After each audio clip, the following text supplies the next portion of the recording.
प्रभाग क्रमांक 7ची उमेदवार. आज मी निवडून आलेले आहे, पण हे सगळं यश जे आमचे नेते होते त्यांच्या सहकार्यामुळंच.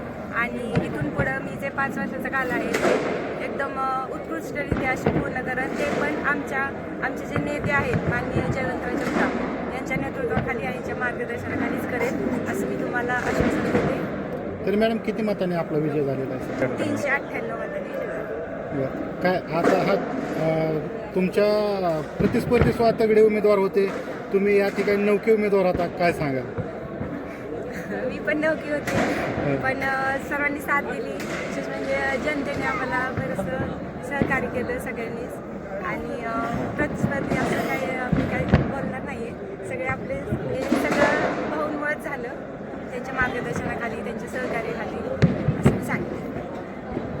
सर्व मतदारांचे आभार.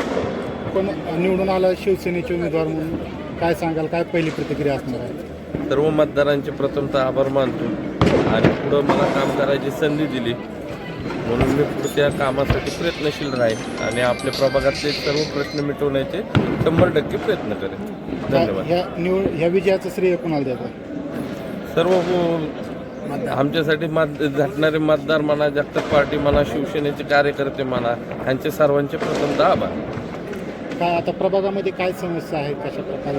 बऱ्यापैकी समस्या आहेत. कुठं गटरीचे असतील, कोणाच्या ठिकाणी काय ठिकाणी धुळीचं काय प्रकार असतील, जे आपल्याच्याने शक्य होईल किंवा नगरपालिकेच्या माध्यमातून जे करता येईल ते सर्व काम केले जाते.